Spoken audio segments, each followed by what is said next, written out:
Great. They put a The new commercial right in the GoDaddy middle Arrow of has our AI marketing motivation, tool. so we're gonna move on. All right. So, Tech Tuesdays, we here again, but it's not necessarily gonna be just tech flashing on the screen and look cool. All right, we're building up some resilience, and what I mean by resilience in the reference of tech or technology. Let me get my scene changed. In the reference of technology is how much do you need it? How much don't you need it? How much are you using it and you don't need it? How much are you not using it and you should be using it? For example, if you want to cook, you're not going outside and building a fire every day. You're going to use your stove. That's something that you should be taking advantage of. But how resilient are you to, if you didn't have a stove, to still be able to build that fire or still be able to cook that food?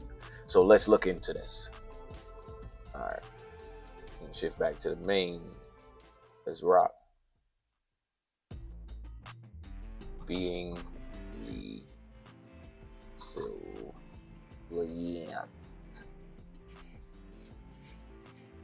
Let's see. Ancestors' instinct to survive to modern-day stresses and strains. Our resilience has helped us to bounce back when things haven't gone to plan. But what does resilience look like? People who are more resilient are likely to be better at solving problems, ask for help when they need it, and have a can-do attitude. People who are less resilient are likely to struggle under pressure, experience symptoms of anxiety and depression, and often feel deflated and hopeless when things go wrong. So what can you do to boost your resilience? 1. Break the problem down. It'll be much easier to manage in smaller pieces. 2. Focus on the positives. It'll help you feel more optimistic about finding a solution. 3. Build and use your support network. Whether it's friends, family, or colleagues, it's good to have someone in your corner. 4. Look after yourself. It'll help you refocus, making you feel more confident and in control. 5. Know your limits. If we take on too much, we can feel overwhelmed and unable to cope. Resilience is a skill that you can develop, and it takes practice. Over time, you'll become better and better at resolving problems when they arise. Try these 5 tips to boost your bounce back ability. There y'all go. Now you know. Let's see about in the wild though. Let's see the past 7 months.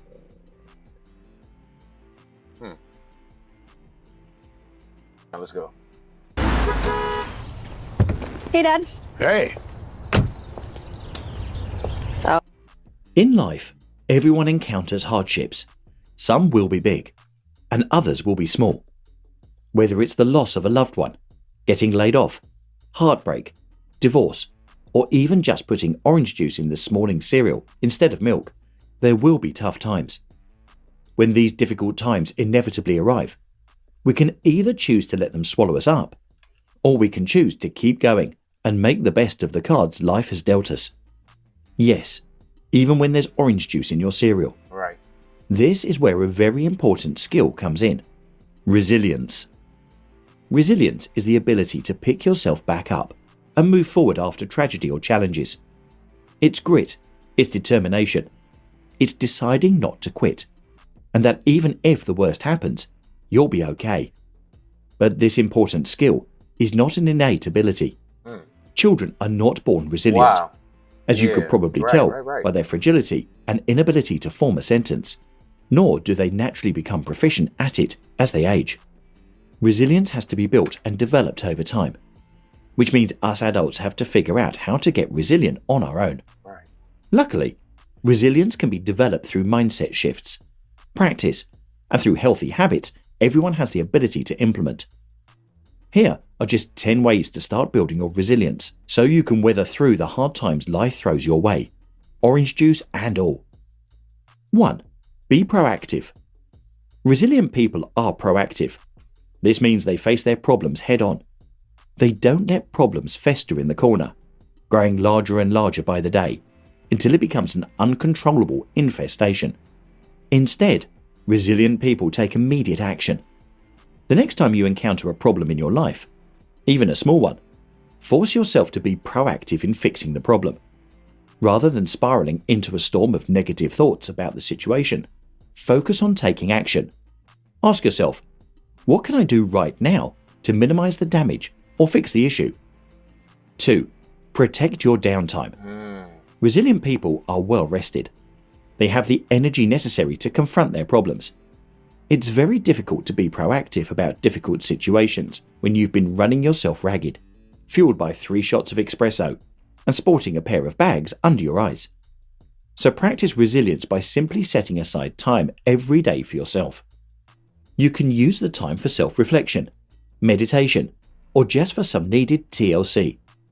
But by protecting your downtime, you'll have the strength and mental preparedness to focus when issues and challenges cross your path.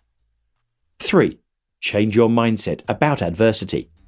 One of the biggest fixes you can make in order to build resilience is to stop thinking about adversity as a problem and think about it as a chance for growth.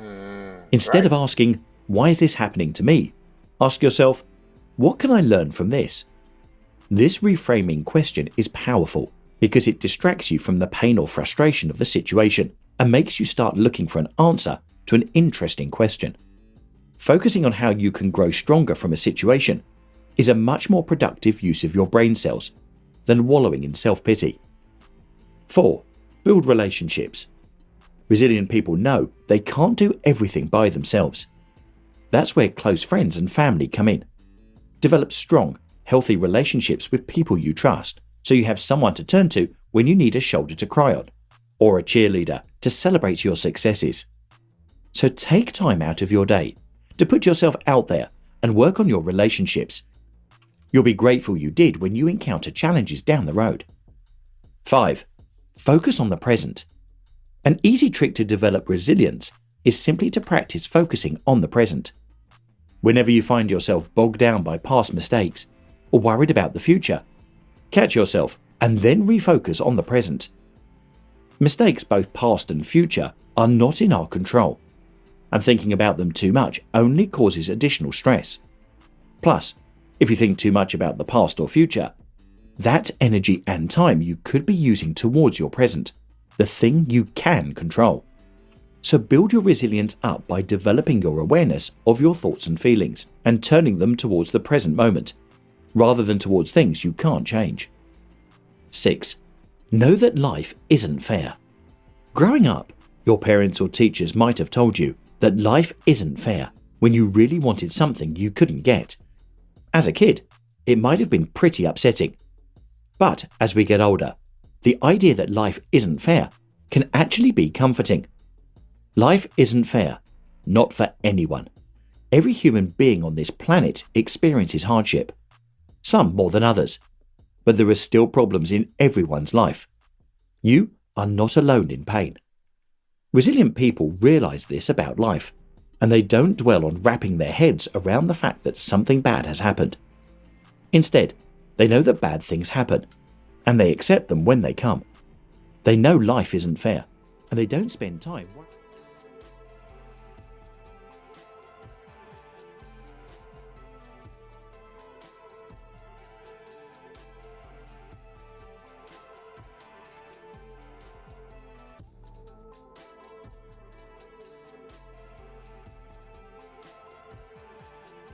Hey, welcome to another episode of Expansion Pack.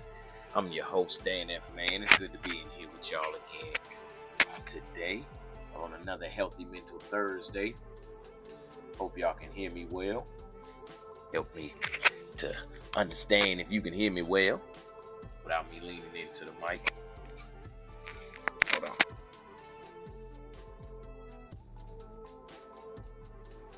Go ahead and attach it to myself. So we're going to jump straight into the motivation for today. Our topic is headed to self on this Healthy Mental Thursday. But no, that ain't the topic. I ain't changed the Twitch. I'm sorry, who watching on Twitch. That's yesterday's title. Let me put today's title in there for y'all. So sorry about that. I'm looking at it like that ain't We gaining tools for growth. Now we may have touched on a bit of this, like this same kind of topic. Let me turn this off.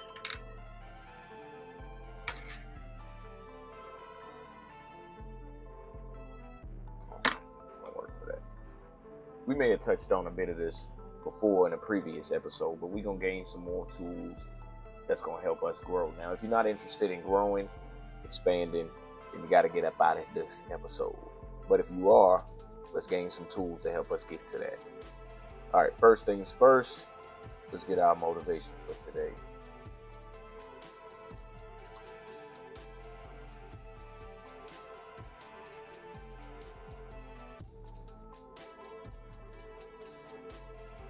Let's see what we got. As a matter of fact, we're going to scroll until we can't scroll.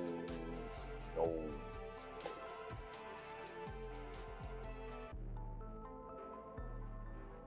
There we go.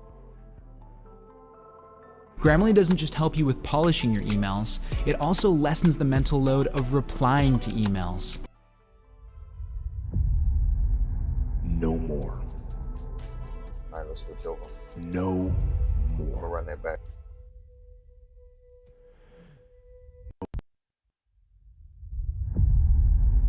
No more. No more. No more excuses. No more, I'll start tomorrow. No more, just this one time. So, No more accepting the shortfalls of my own will. No more taking the easy road. No more bowing down to whatever unhealthy or unproductive thoughts that float through my mind. No. No more. I don't want you to be a fucking loser. What if you told people the story of, hey, I had a fucked up life, but I don't want to tell you that. I'm going to tell you what I'm going to do next, and I'm going to go out and do it. That is what self-development is about. That is what peak performance is about. That is what breaking through self-limiting beliefs is about. Is rewriting the story, because as long as you have breath in your lungs, as long as your heart is beating, as long as you have consciousness in your mind, you can go and rewrite the story of how your life ends and how your life continues from this day forward, the legacy that you live. God made you for a purpose, on purpose. And the truth about it is, most people ain't gonna understand it because they didn't create you. Stop letting people quote this. Stop letting people that didn't create you control you. yes, sir. You're allowing human beings that are living their perspective and respect to it. You're allowing people that's living their life, their truths, all those things that are putting those on you, and you're feeling guilty, you're feeling bad, you're feeling like you're not enough, with people that don't even know their own worth. Yes, sir. You're allowing people that don't even know who they are to put labels on yourself for you to question who you are. No more waiting for the perfect moment. No more indecision. No more lies. And say, in spite of this, I'm in control here. I'm not going to let this get me down. I'm not going to let this destroy me. I'm coming back, and I'll be stronger and better because of it. You have got to make a declaration that this is what you stand for. You're standing up for your dreams. You're standing up for peace of mind. You're standing up for health. You want it, and you're going to go all out to have it. It's not going to be easy. When you want to change, it's not easy. If it were in fact easy, everybody would do it. But if you're serious, you'll go all out. Fear is not real. The only place that fear can exist is in our thoughts of the future.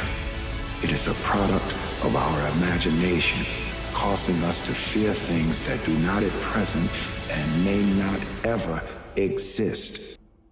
Yes, sir.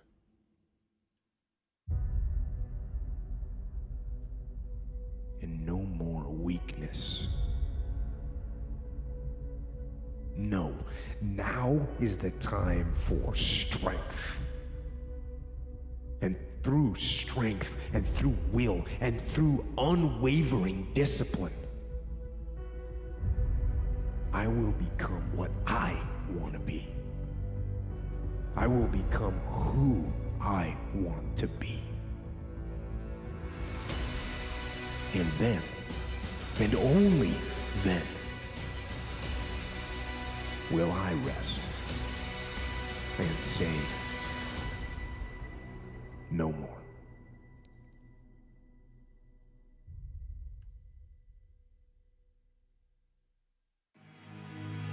What do you do when death comes to your door?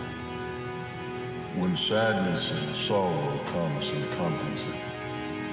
When the person that you looked up to the most is gone, the person you were closest to is gone? How do you channel that grief into something that can give you relief? What you do is you buckle down.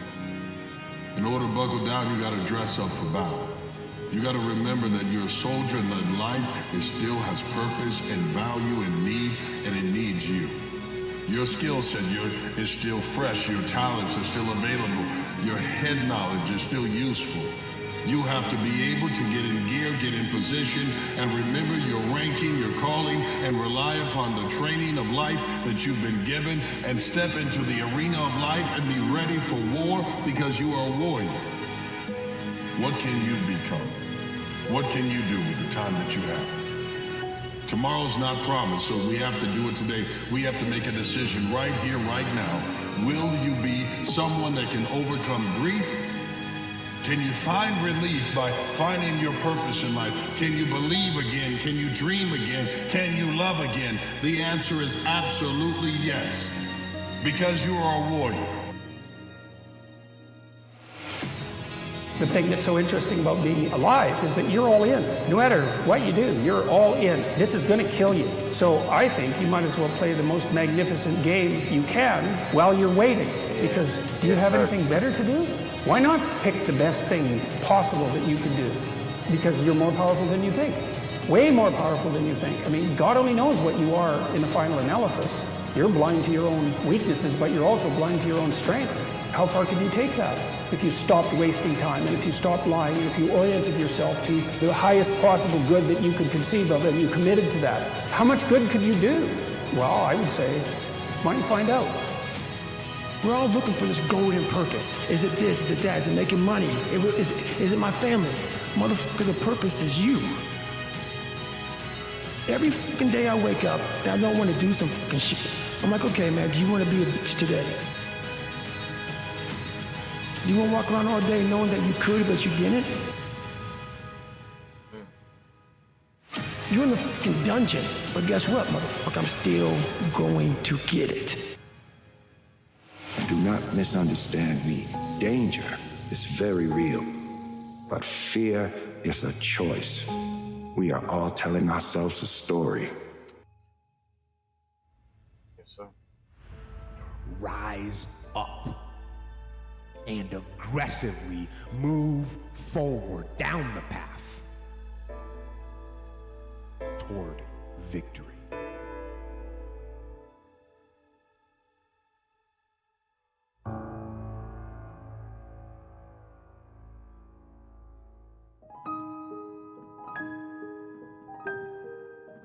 Let's go, y'all. I think that was the end of that. Let's get started for today. Let's get some tools for growth. Tools for mental growth. Let's see who's talking to us for right now. There's two ways to think about mental health, and I think a lot of people don't realize they're stuck in the first one. Let's see what she got. She got 14 minutes. EasyCater is your business tool for food. The best place to order restaurant catering for. There's two ways to think about mental health, and I think a lot of people don't realize that they're stuck in the first one. Most people believe that you either have depression or you don't. That if you get diagnosed with depression or anxiety, it's like a permanent trait that you have, and that all you can do is learn to cope with it. Now, I don't think about depression or anxiety that way. I think of it on a scale. When your symptoms are severe, they interfere with your life in a big way. And when your symptoms are mild, or when your symptoms go away, it doesn't interfere with your life anymore. Depression and anxiety disorders can actually be resolved when we chip away at them. And thinking about them this way gives us agency. It gives us power to change our own lives. Now, research shows that we can absolutely influence our mental health in huge ways. So, for example, daily aerobic exercise can decrease depression and anxiety symptoms for over 75% of people. Eating a healthier diet can decrease your risk of depression by up to 35%. Changing how you think, like going to therapy, helps 60 to 80% of people. One study showed that for people with depression, when they treated their insomnia, 87% of them saw their depression symptoms completely resolve. Using a therapy light or practicing meditation can be more effective than medication at treating depression and anxiety. But the problem is that all of these changes are hard, and they can feel super overwhelming when you're drowning in anxiety or overwhelmed by depression.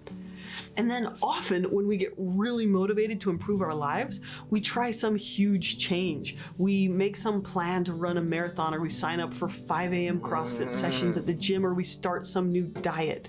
And while you can willpower yourself to make these changes for a little while, willpower usually just doesn't work as a long-term strategy.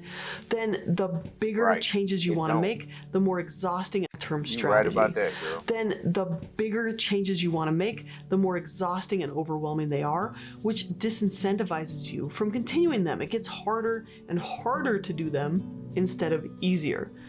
So while you can willpower your way to doing them for a while, the most likely outcome is that you get exhausted and you quit, and then you're more discouraged than when you start. So making these huge changes rarely works. Sometimes it does, but it just can't be your only strategy. Now, I love to give people tons of options to improve their mental health, but I know that this can be overwhelming. So in this video, let's talk about tiny yet powerful strategies that actually reward you for doing them. They make your life easier instead of harder. And then you get feeling better and you get more energy, and they become easier to do because they're habitual. And then with that extra energy, you can add another on. And instead of feeling more and more tired, you actually feel more and more energetic and resilient. Okay, so in this video, you'll learn about tiny changes that take a few minutes a day to build atomic habits for mental health.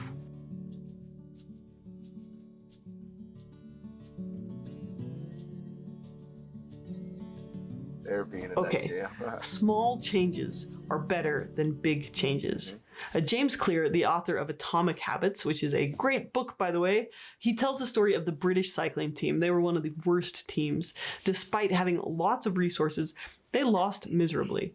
But then they got a new coach, and he didn't change the team by telling them to just try harder or work harder or exercise longer. He just looked for tiny incremental changes that they could improve 1% at a time. So they changed tiny little things like painting the inside of their vans so that they could keep their bikes cleaner. And they improved their uniforms so that they were more comfortable. And they tracked sleep so that they could sleep better. And they went from being one of the most underperforming teams to winning the most gold medals at the 2008 Olympics, and then repeatedly winning the Tour de France. Now, in Atomic Habits, James Clear teaches how a 1% change every day makes you 37 times better by the end of the year. Oh my gosh. But most Now, in Atomic Habits, James Clear teaches how a 1% change every day makes you 37 times better by the end of the year. But most people fail to change because they try to make some gigantic improvement, which lasts for a little while, but then they run out of motivation because the change takes so much energy.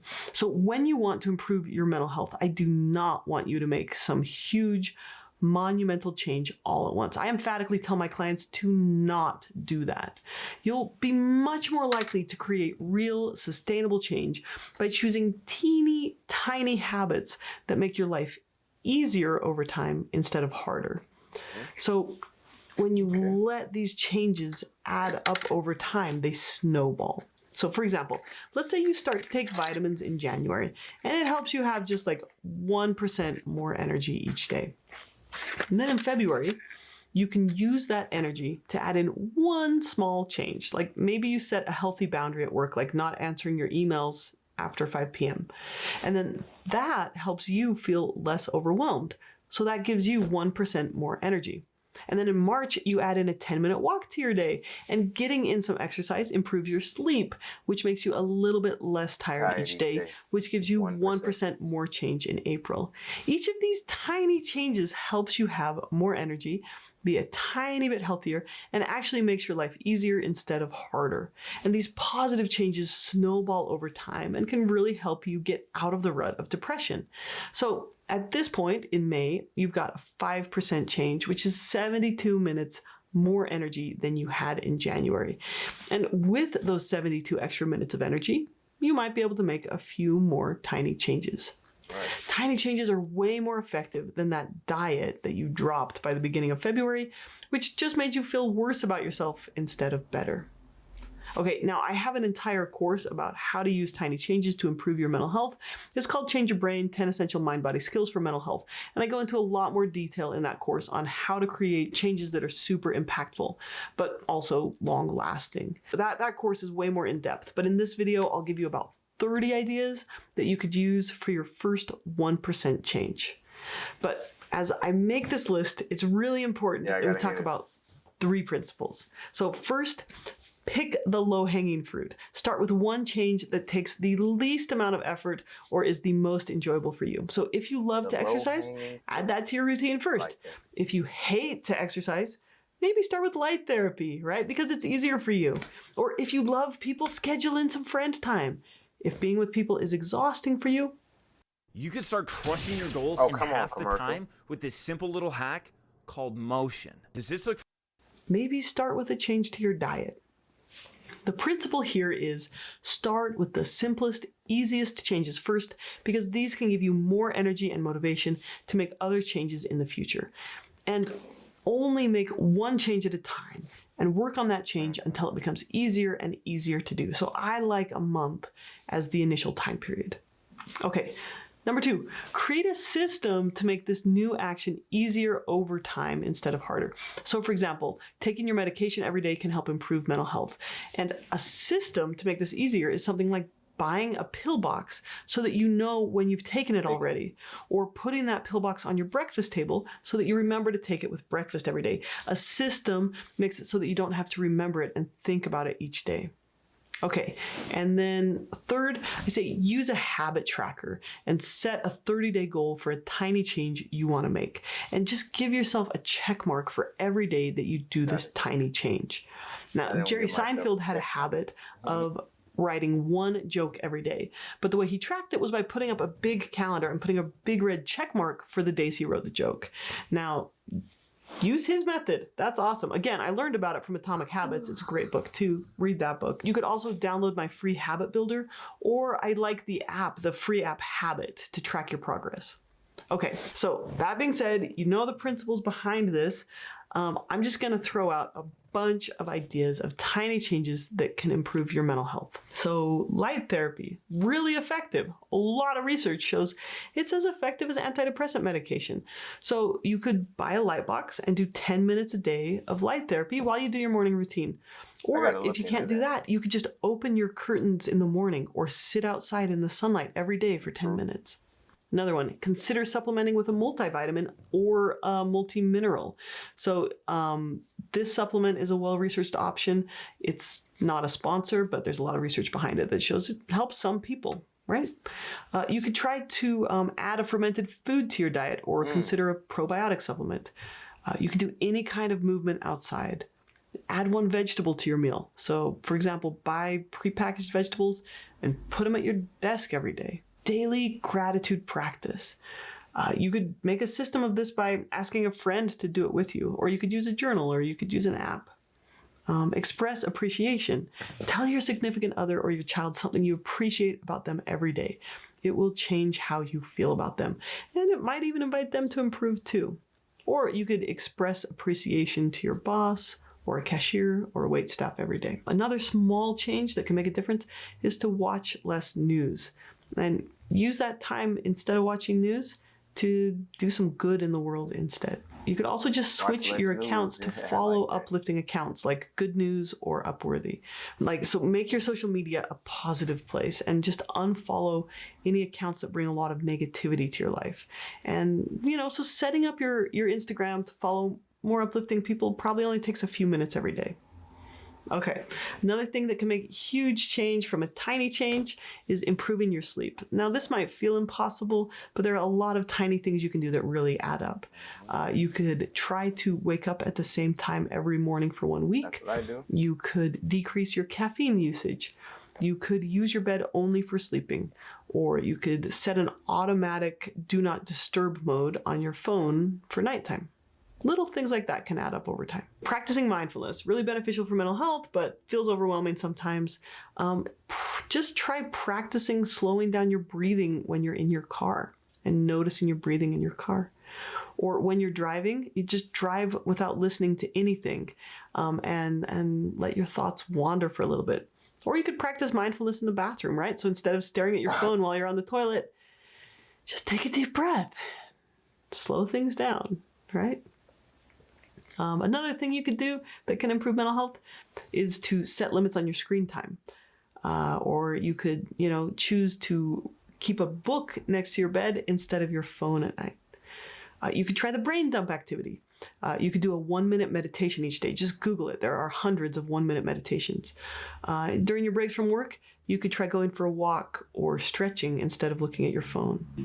You could set a daily goal for how many steps you'll get to encourage you to walk a little bit more each day. You could practice a self-regulation technique once per day. So this is things like deep breathing, the yawn, or tapping. And again, these only take a minute or two every day.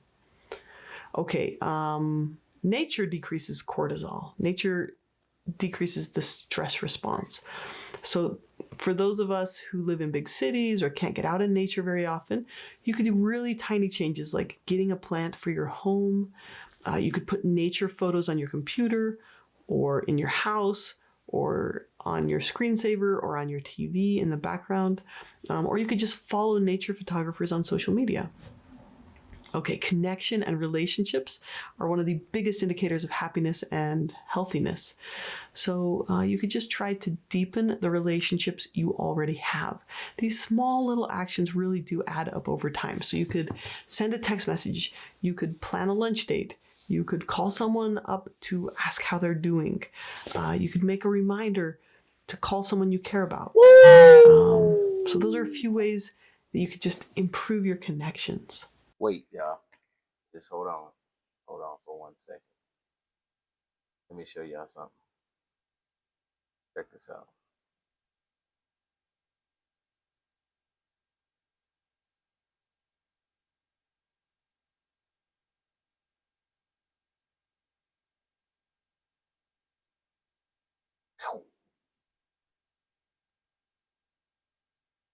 All right, back to the show. Okay. There's a few other things you can do, and I call this like setting tiny rules for yourself.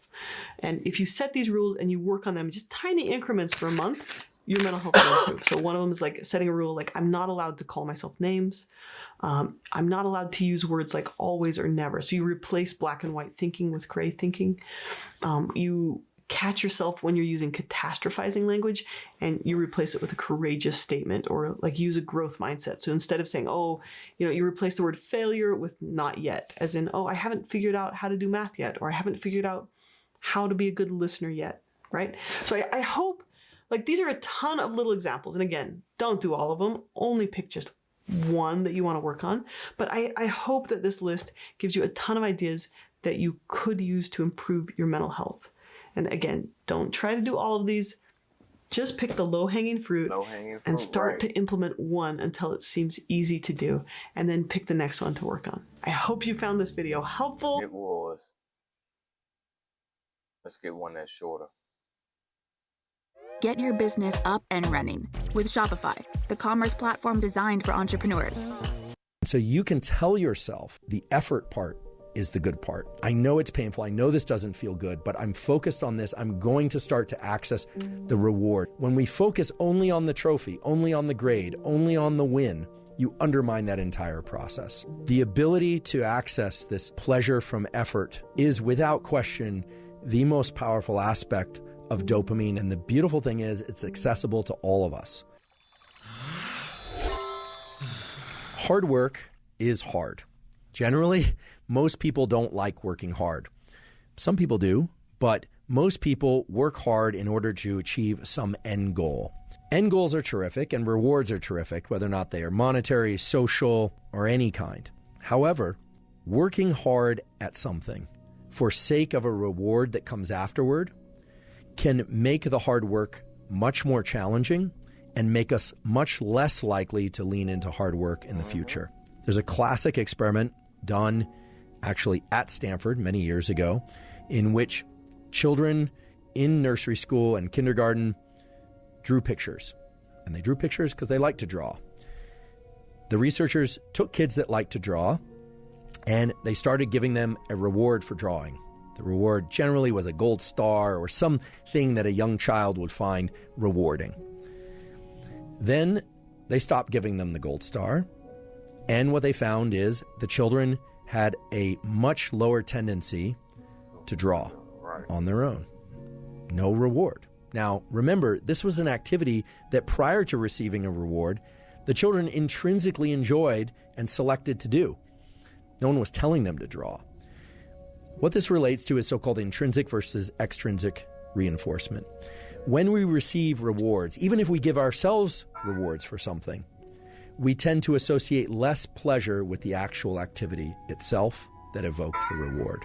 If you get a peak in dopamine from a reward, it's going to lower your baseline, and the cognitive interpretation is that you didn't really do the activity because you enjoyed the activity, you did it for the reward. Now, this is the antithesis of growth mindset. My colleague at Stanford, Carol Dweck, as many of you know, has come up with this incredible theory and principle, and it actually goes beyond theory and principle, called growth mindset, which is this striving to be better, to be in this mindset of I'm not there yet, but striving itself is the end goal. And that, of course, delivers you to tremendous performance. It's been observed over and over and over again that people that have growth mindset end up performing very well because they're focused on the effort itself. And all of us can cultivate growth mindset. The neural mechanism of cultivating growth mindset involves learning to access the rewards from effort and doing. And that's hard to do because you have to tell yourself, okay, this effort is great. This effort is pleasurable, even though you might actually be in a state of physical pain from the exercise. Or I can recall this from college, just feeling like I wanted to get up from my desk, but forcing myself to study, forcing myself. What you find over time is that you can evoke dopamine release from the friction and the challenge that you happen to be in. You completely eliminate the ability to generate those circuits and the rewarding process of being able to reward friction while in effort if you are focused only on the goal that comes at the end. So if you say, oh, I'm going to do this very hard thing and I'm going to push for that end goal that comes later, not only do you enjoy the process of what you're doing less, you actually make it more painful while you're engaging in it. You make yourself less efficient at it because if you were able to access dopamine while in effort, dopamine has all these incredible properties of increasing the amount of energy in our body and in our mind, our ability to focus, but also you are undermining your ability to lean back into that activity the next time. The next time you need twice as much coffee and 3 times as much loud music and 4 times as much energy drink and the social connection just to get out the door in order to do the run or to study.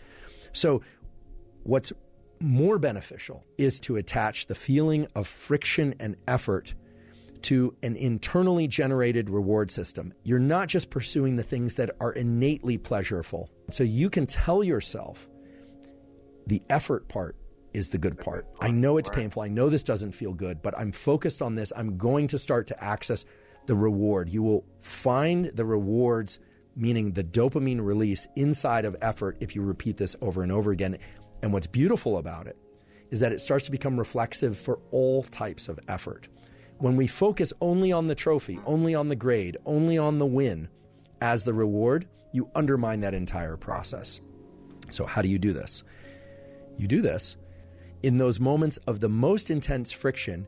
You tell yourself, this is very painful, and because it's painful, it will evoke an increase in dopamine release later, meaning it will increase my baseline in dopamine.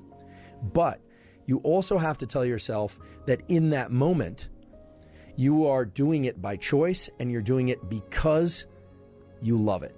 And I know that sounds like lying to yourself, and in some ways it is lying to yourself, but it's lying to yourself in the context of a truth, which is that you want it to feel better. You want it to feel even pleasurable. Now, this is very far and away different from thinking about the reward that comes at the end, the hot fudge sundae for after you cross the finish line. And you can replace hot fudge sundae with whatever reward happens to be appealing to you. We revere people who are capable of doing what I'm describing. David Goggins comes to mind as a really good example. Many of you are probably familiar with David Goggins, former Navy SEAL, who essentially has made a post-military career out of explaining and sharing his process of turning the effort into the reward. The ability to access this pleasure from effort is without question the most powerful aspect of dopamine and our biology of dopamine. And the beautiful thing is it's accessible to all of us. But just to highlight the things that can interfere with and prevent you from getting dopamine release from effort itself, don't spike dopamine prior to engaging in effort. And don't spike dopamine after engaging in effort. Learn to spike your dopamine from effort itself. Gotcha. So that's one thing that you can use to grow mentally. Don't shy away from having to try something that is unfamiliar to you. That's only going to add to your experience. Let's go deeper. Therapy has always been such a scary idea to me because I simply did not know where to get started. I didn't know how. I was raised in the mainstream culture where if you feel bad, you take something to make that feeling go away. Around that time that I first started to work for the VA, I looked at the treatments that we have. I did the first study on Prozac for PTSD, the first study for Zoloft for PTSD, and a number of other conventional drugs. What we found is that it didn't work very well. Our conventional way of thinking about it is not working.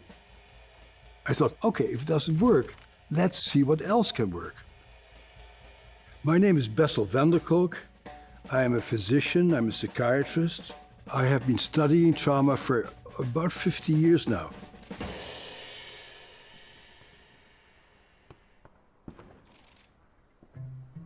The nature of trauma is that something happens to you, your survival brain makes the first interpretation and says, is this dangerous or is this safe? So it's very important to really be aware that these reactions emanate from your body. And it's a big challenge. So it's very important to really be aware that these reactions emanate from your body. And so the big challenge of treating trauma is how do we help people to live in bodies that feel fundamentally safe? What was very clear is that very good psychotherapy is actually quite helpful. Not to fix people, but helping people to acknowledge like, oh my God, that was terrible what happened to me. And I need to take care of the wounds that I'm carrying inside of myself. This issue of self-compassion and really knowing that your reactions are understandable is a terribly important part of beginning to recover from trauma. Can I talk about something else before we talk about MDMA? Because MDMA is so sexy. Okay. For me, the opening to a new world came when some people in my clinic started to do something very strange called EMDR. Eye movement desensitization and reprocessing.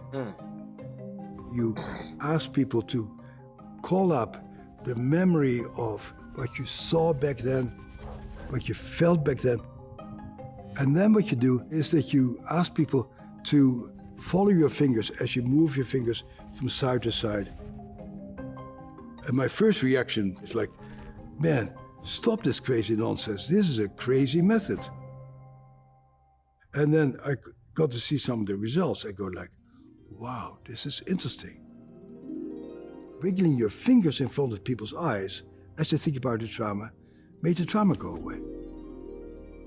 This crazy eye movement desensitization actually changed the circuitry of the brain to interpret your current reality from a different angle.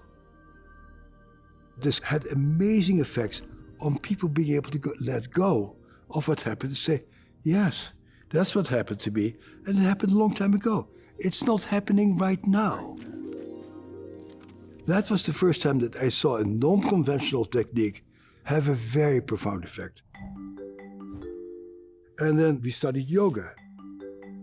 Maybe if you do yoga, you can open up your relationship to your body. You learn how to breathe calmly. You learn to pay attention to yourself. You get to see how different movements and different postures affect you. And so you form a deep relationship to your internal sensory system. Yoga at the end was a more effective treatment for PTSD than any of the drugs we had studied. But I've yet to see a psychopharmacology clinic being transformed to a yoga studio. The next thing that we studied was theater and movement. And it turns out that playing different roles in your body helps you to feel that your body can feel differently depending on how you organize your relationship to yourself. When my voice gets too gravelly, let me know and I'll drink some water. It's feeling a little gravelly, so why don't we... Okay.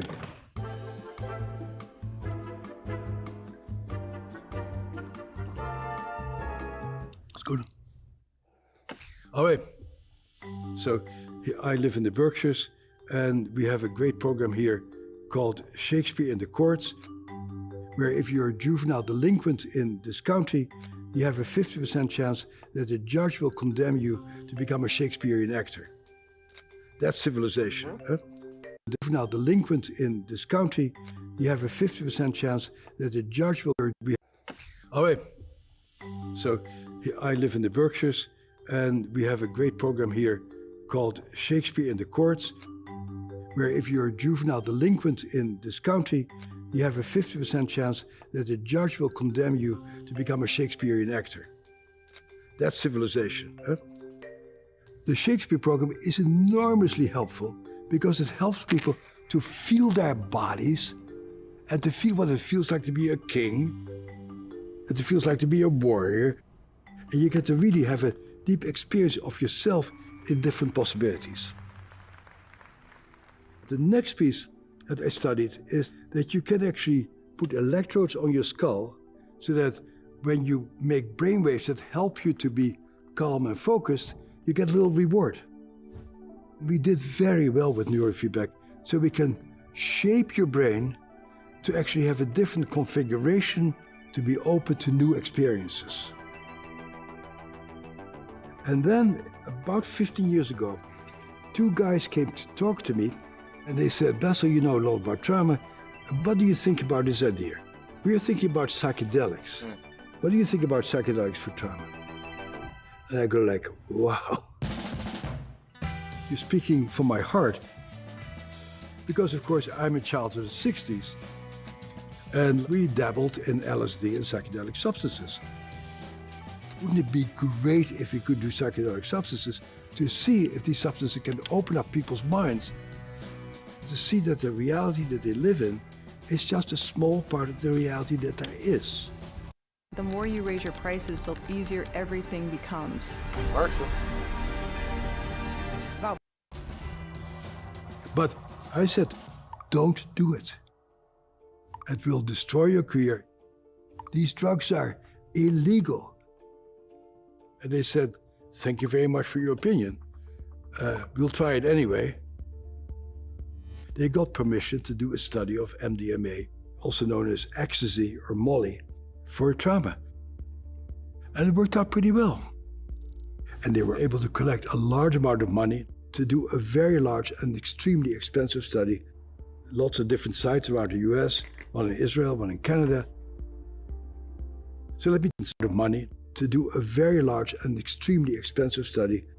Lots of different sites around the US, one in Israel, one in Canada. So let me tell you how the study is set up. After all the preparation, you have a whole day of taking ecstasy while you lie on the bed, 2 therapists in your room for 8 hours. What we see in the people who get the drug is amazing. People are able to go to places they have never felt safe to go to. This is not a picnic. They see the horrible things that happen to them. But MDMA allows people to see themselves with compassion. All these measures we have about self-perception and self-awareness just shoot up. And rather than blaming themselves, they're able to say, yes, this will happen to me, but it's over. Part of what has kept me so busy all these years is how can we find a treatment that allows that basic sense of defectiveness and self-loathing to be controlled. And now it looks like we have found something that causes a very substantial drop in PTSD. Probably more than just about anything else we have studied. But what's important here is that one size doesn't fit all. Right. Different people need very different things. What worked for my last patient very well may not work for you. Everything is an experiment in life. And healing from trauma is an experiment. Get smarter, faster with videos from the world. Trauma is an experiment. All right, y'all, we're going to go ahead and start winding down for the day. Let's get a little bit more motivation to carry us throughout the week. And we out.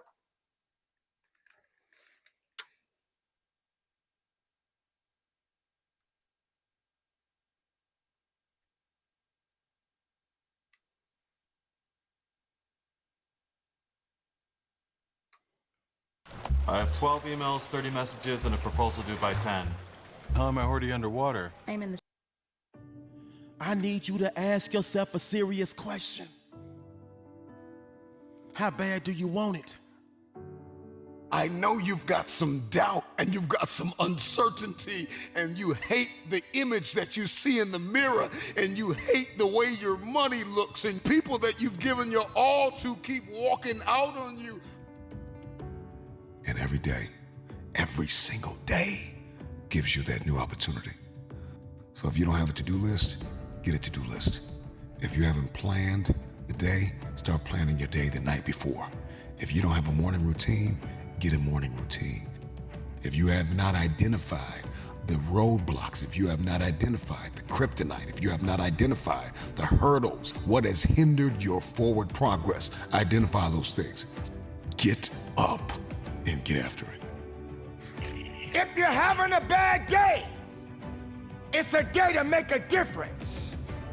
It's a day to define who you truly are inside.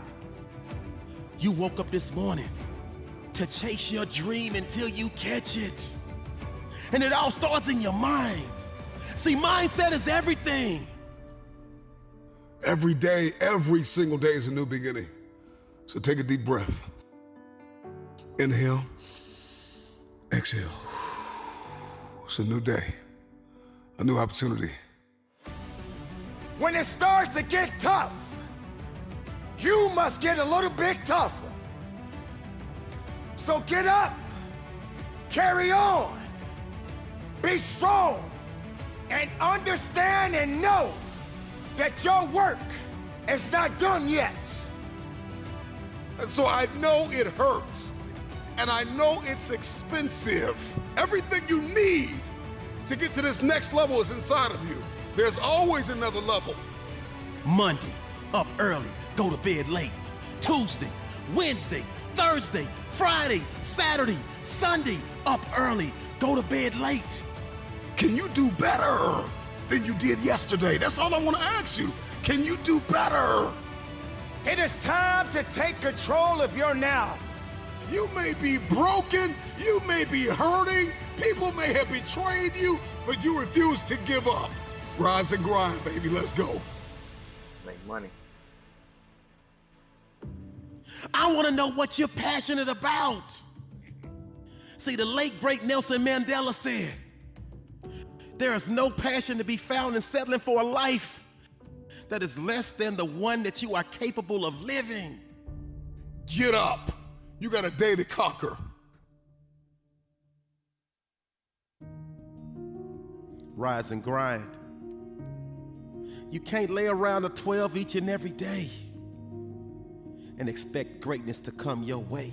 It don't work like that.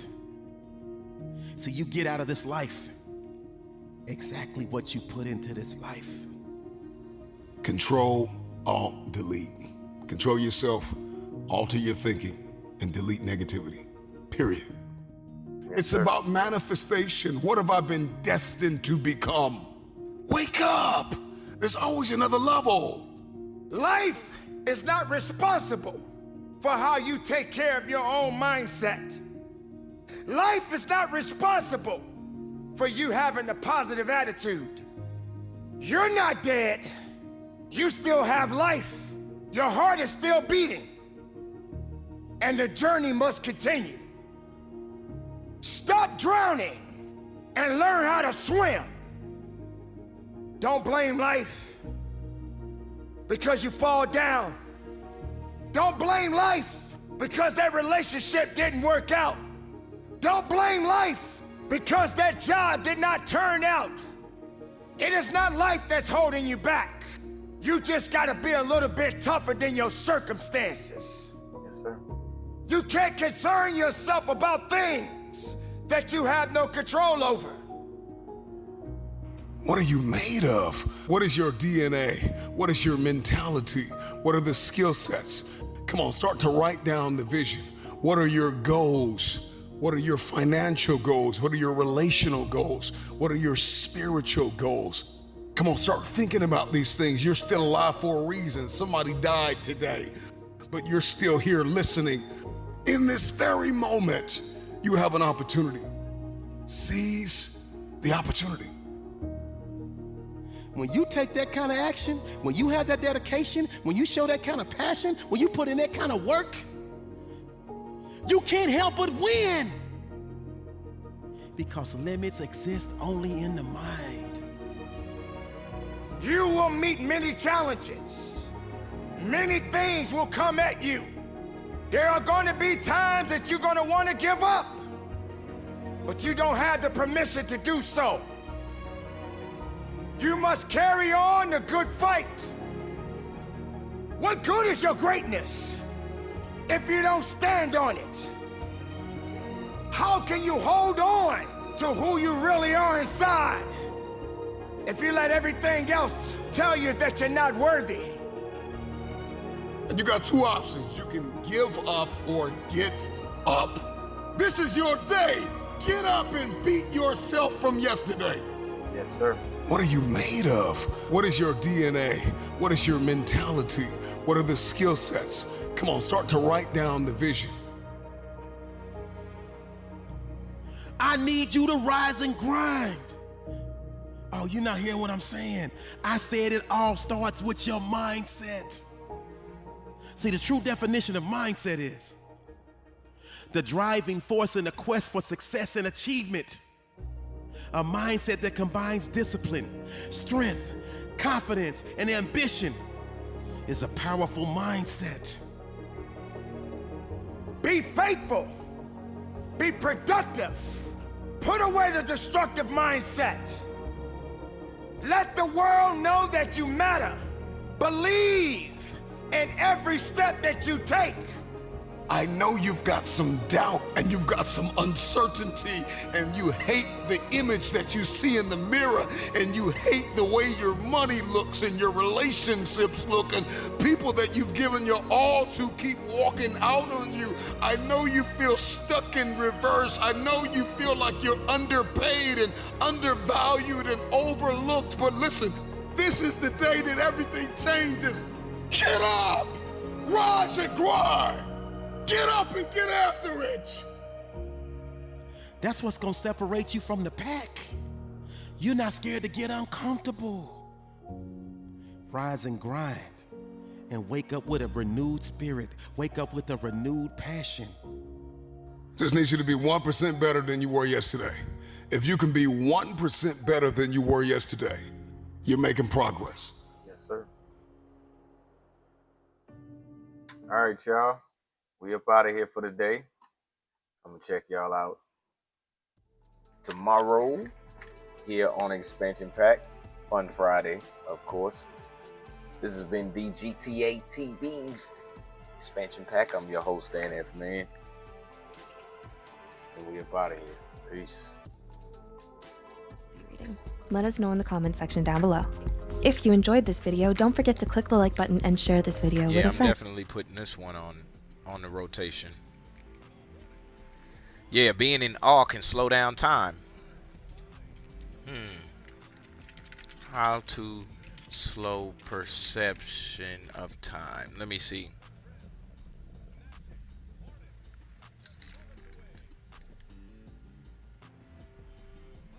Let's see.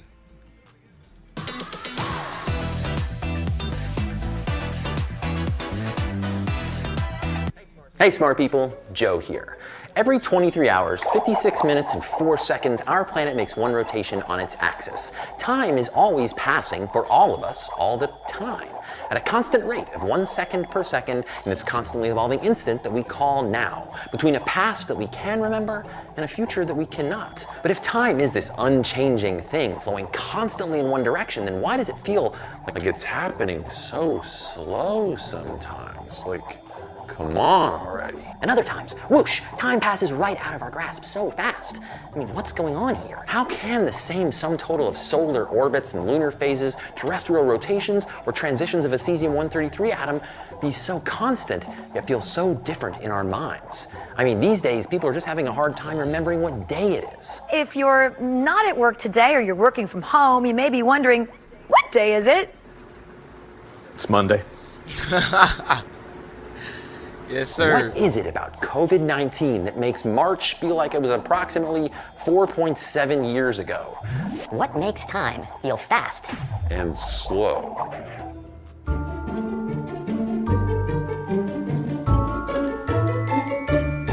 This is a stopwatch, and when you hear the bell, it's going to start. I want you to close your eyes, count off 7 seconds in your head now.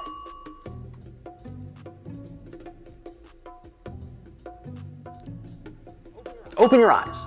How close were you? I was right on. Well, some of you probably cheated and didn't do it, but those of you who did, you probably weren't that far off. Right. Which is amazing. Unlike touch, taste, or smell, our bodies don't have a sensory organ for time. Right. We do have an internal biological clock, but your body's timekeeping is tuned to circadian rhythms, the broad patterns of day and night.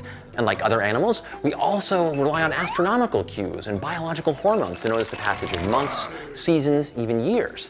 But you have no internal timekeeping device that can accurately sense the passage of seconds, minutes, or hours. I need to turn Which still mine doesn't on. explain the constant, ever-present ticking sound, which I'm sure is a totally normal thing, right? Well, although there is no actual clock inside your brain, we now know that how we perceive the passage of time can be stretched or slowed. And scientists once tested this by dropping people off a 15-story building. Let me explain. Have you ever heard someone say that a car accident or some other life or death situation felt like it happened in slow motion? It makes you wonder if our brains are able to suddenly reach in and stretch out a second to give us conscious access to smaller windows or slices of time, like milliseconds, when we're super freaked out.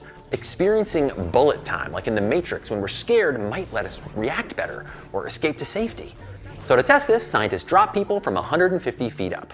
They had harnesses and a safety net. Doesn't feel very realistic to me, but you gotta be safe, I guess. During the free fall, each person was asked to look at a display with flashing numbers. Only these numbers were flashing by too quickly to be read under normal circumstances. If a state of fright actually altered their time perception, they should be able to read the numbers while falling. So what happened when they were dropped? Well, no one could read the numbers. In scary times, our brains do not stretch time itself and allow us to perceive smaller moments. But still, the study subjects reported that their own fall lasted longer than when they simply observed someone else falling. Their memory of the fall was slowed down. So why does this happen? Well, one theory suggests it has something to do with a specific region of the brain. During stressful or negative situations, this region kicks into high gear, causing more of the brain's resources to be directed at making memories of that moment. Logistics provider who can deliver critical data and donuts.